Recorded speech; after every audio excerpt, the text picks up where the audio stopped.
Bom dia, pessoal.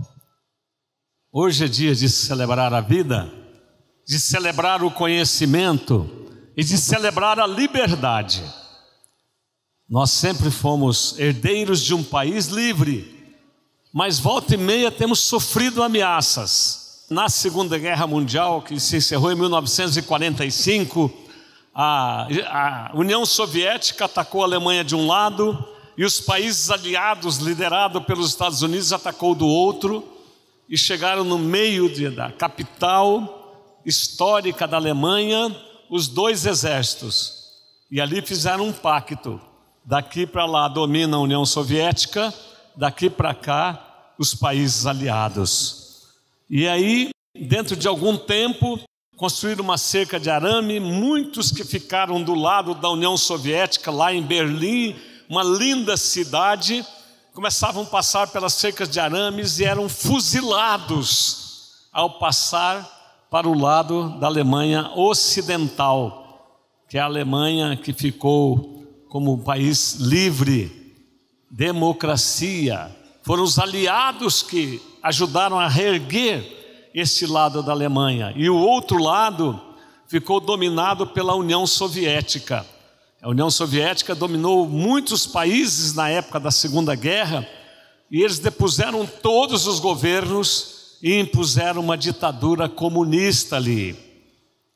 E aí, isso aí, os tempos vieram passando, o comunismo, o socialismo, essa esquerda, não deu certo em lugar nenhum do mundo, como não deu na própria União Soviética, e Gorbachev foi o último presidente do mundo socialista comunista da União Soviética, e ele percebeu que não tinha mais como sustentar aquela opressão ao povo, a falta de liberdade, uma sociedade programada.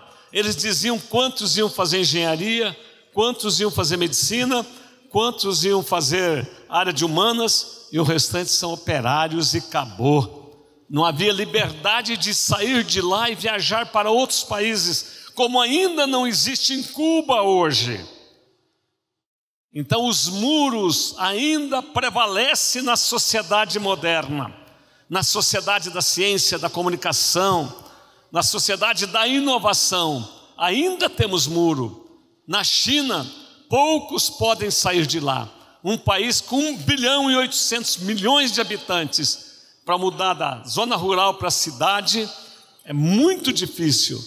Ele tem que comprovar a garantia de um trabalho lá. A China vai indo bem, tem 300 milhões de pessoas inseridas dentro de uma qualidade de vida boa, mas tem 1 bilhão e 500 milhões de pessoas vivendo obrigatoriamente na zona rural como campesinos, onde o Estado é dono de toda a terra e eles são arrendatários, pagando com parte do produto.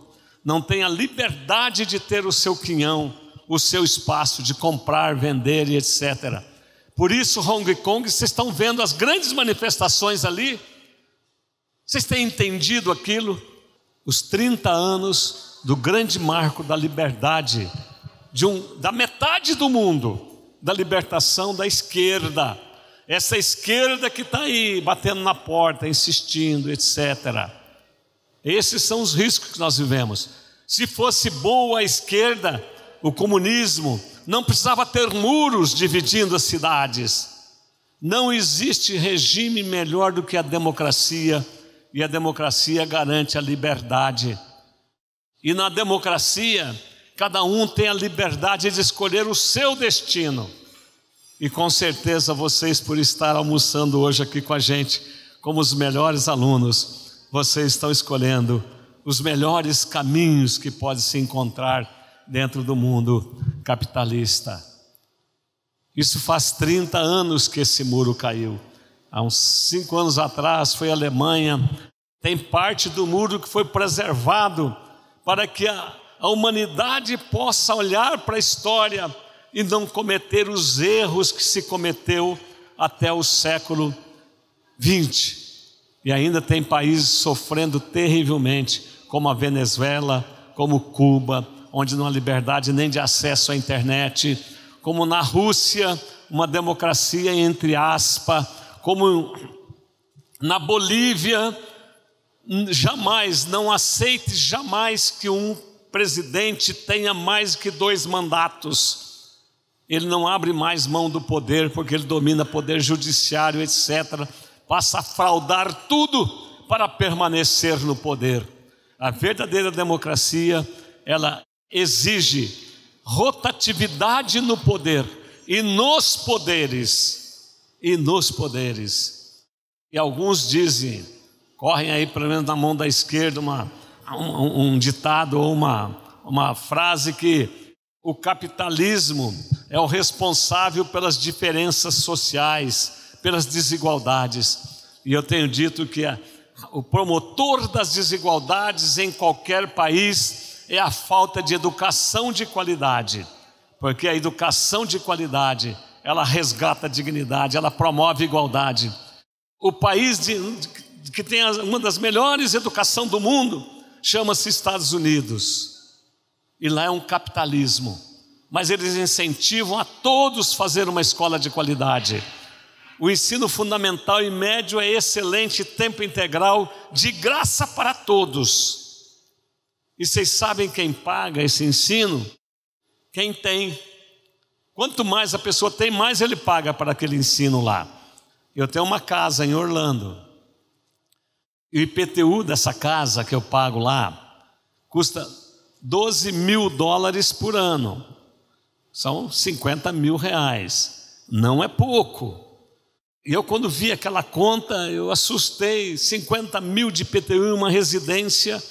E aí fui olhar, estava uma porção de coisas escritas ali, e ali estava escrito assim: olha, 30% para a escola básica, tantos dólares, 20% para a escola básica não, fundamental, elementar lá que eles chamam, 15% para o high school, 10% para o bombeiro, enfim, tanto por cento para a cultura, e tanto por cento para bombeiro, tanto por cento para o sistema de alarme.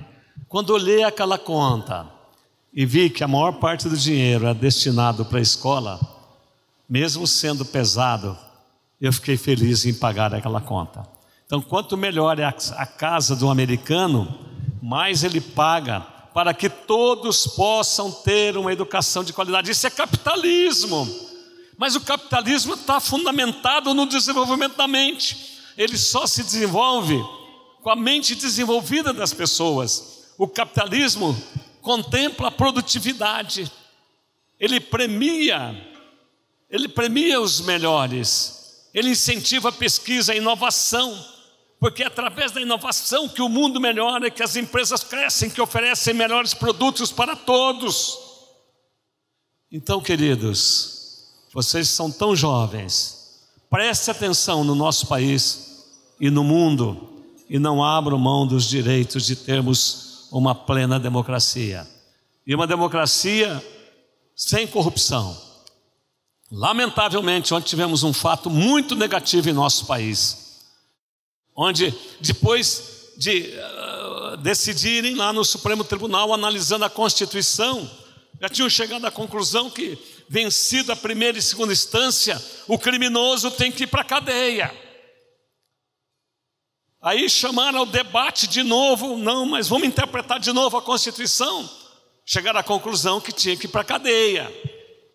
E graças a isso, pela primeira vez na história de nosso país, um grande número de políticos corruptos, empresários corruptos foram presos e desviaram bilhões e bilhões e bilhões de nosso país, roubando a esperança do nosso povo, roubando a educação melhor do nosso povo, roubando a saúde das nossas crianças, do nosso povo mais oprimido. E agora, numa terceira interpretação da Constituição, chegaram à conclusão que não, ele não pode ser preso. Que país é esse? Que Constituição é esta? Que quando se interpreta de forma que não proteja os corruptos desse país, tem que interpretar mais uma, mais duas, mais três vezes, até que atenda à necessidade dos corruptos. Tivemos um grande avanço, mas uma grande decepção ontem, gente. Fique esperto para o futuro de vocês. Isso interfere fortemente no futuro de vocês. A bolsa caiu, o dólar subiu, tudo aconteceu de negativo a partir dessa decisão. E mais de 1.500 pessoas terão a liberdade agora. Então, meus queridos, vamos celebrar o conhecimento, e com o conhecimento vamos lutar por uma nação mais justa e por liberdade. É isso que o ser humano precisa para caminhar em frente, ser feliz, produzir, ter alternativas de estar buscando as melhores oportunidades. Gorbachev, que promoveu a descomunização na União Soviética, a descomunização, transformou a União Soviética num país democrático, meio entre aspas, porque a Rússia ainda interfere muito, apoiando ditadores pelo mundo. Ele diz que os últimos, ele fez aquilo, ele promoveu a democratização, porque os últimos sempre foram castigados pela história. Parabéns a vocês por estarem entre os primeiros. Viu? Gorbachev diz que os últimos sempre foram castigados pela história. E que alegria poder estar almoçando nesse sábado com os primeiros de sua sala. Vocês têm um futuro garantido. Vocês serão os líderes, já são, e serão da nossa sociedade. Mas vamos continuar lutando dentro da nossa visão de Unicesumar. A nossa missão é promover a educação de qualidade em todas as áreas do conhecimento, para que tenhamos uma sociedade justa e solidária. Isso é democracia plena, ser justo e solidário. Que este possa ser o marcador da vida de vocês em toda a longa história de vida que vocês terão, certamente, pelo avanço da ciência e da tecnologia. Vocês todos aí que têm 20, 25, 30 anos, vão passar tranquilamente dos marcadores dos 100 anos de vida. Mas não se esqueçam do Muro de Berlim, que um dia foi construído separando os países. O nosso presidente americano está querendo fazer um muro lá. Mas não é para não deixar o povo dele sair dali. É para não deixar tanta gente que quer ir para lá. Esse é o país que dá certo. É um país capitalista. Ele não tem nem o social na marca do capitalismo deles. Mas é o que mais promove a socialização do capital. Porque eles investem na melhoria da mão de obra para valer, são a produzir muito mais. Já falei aqui várias vezes, mas um americano produz por 4 brasileiro. E ele ganha o dobro do que ganha o brasileiro. Pensou todos nós ganhando o dobro do que ganhamos? Puxa, eu estaria muito bem, né? Não é? Todos nós aqui, né, ganhando o dobro do que ganhamos. Mas só que eles produzem 4 vezes mais. Por quê? São treinados para valer, são instruídos, adquirem as competências e habilidades em alto nível na escola. Saem prontos para ser produtivos e competitivos dentro de um mercado que contempla a competitividade e a qualidade de trabalho. E o sucesso torna-se garantido para todos. Que Deus abençoe a todos. Um bom almoço, um bom final de semana. Abraços.